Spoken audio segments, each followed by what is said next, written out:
Hi, we are joined today with Kevin Haydon. He is the Executive Vice President and CEO of Philips Healthcare based in Amsterdam.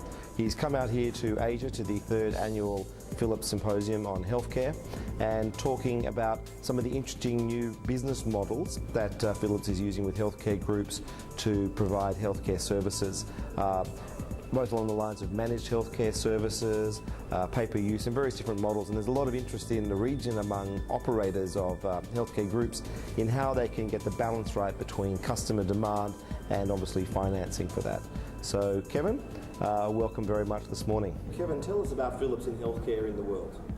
Okay, Philips in healthcare very much focus on the patient. So at the heart of what we do, we centre on the patient and the care provider, really looking at the challenges that patients face, where they experience difficulties and boundaries, and we try and break down those boundaries. So given the depths and insight that Philips has into people's lives, how they relate to technology, we use those strengths and those insights to help us break down those challenges and enable people to manage their lifestyle, their health and well-being, whether it's in terms of prevention, such as Direct Life, where we enable people to monitor their behaviour, their activities, download it onto a PC, onto a website, and look at how they're managing their own lives. Going forward, people will have to be more and more personally engaged in managing their health, and that's very important. So we're very much in all aspects of healthcare now, starting with prevention, early detection, obviously very important, through diagnosis, treatment and rehabilitation. And if we particularly look at this region, for example, it's that approach that will help tackle the challenge of accessibility and affordability, which all markets face. Particularly looking at Asia, where do you see the opportunities for Philips Healthcare? The opportunities for Philips Healthcare very much start with events like the symposium we have here. It's the dialogue between all parties. No one stakeholder can solve the challenges of healthcare in this region. So it's important that we have the dialogue with governments, with clinicians, insurance providers, banks, finance.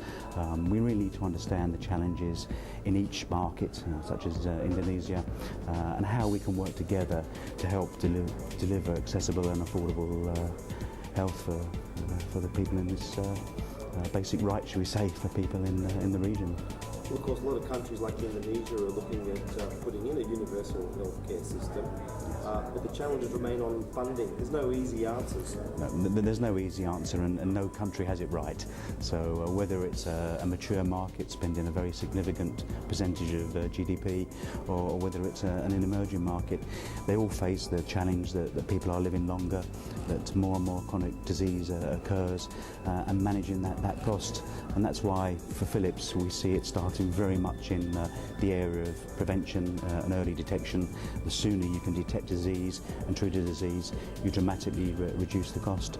So as I mentioned, events like the symposium we have here is where we can have that dialogue. We can bring together different business models. Philips is particularly focusing on different business models to help with the challenge of affordability.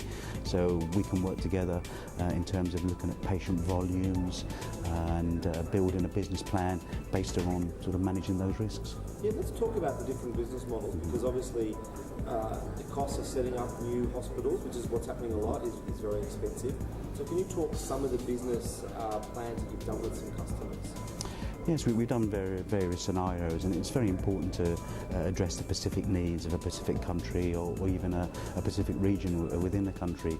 So typical models are pay-per-use, for example, where we really do look at the area of the region, the patient captive area, and what are the needs for that area, what are the tertiary centre could provide in the way of clinical support, and then look through the patient volumes and come up with a model where maybe a slow start, for example, or a system that has some flexibility to manage the changing demands. Others are managed services, where we can put together a model that shifts from a large, high capital investment to more of a revenue type investment, so we can manage the cost of technology in a better way. away. We can future-proof some of the technological investment. There's nothing more frustrating than investing in a high piece of capital equipment only to find that the following year a new piece of capital equipment is launched. So we can help with those models. We know the roadmaps of technology, we know how clinicians are changing their techniques, and we can help hospitals provide the right technology at the right time.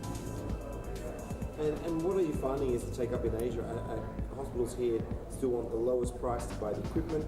Are they open to managed services where you will change out the technology as it advances, or pay per use? What's the split in terms of the interest?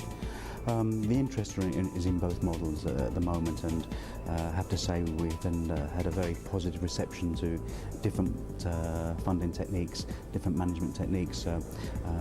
During yesterday's round table, a number of the groups were very interested in how we could work together to pick the right model for each of the markets, but both scenarios have a high level of interest. Kevin Haydon, thank you very much. Thank you.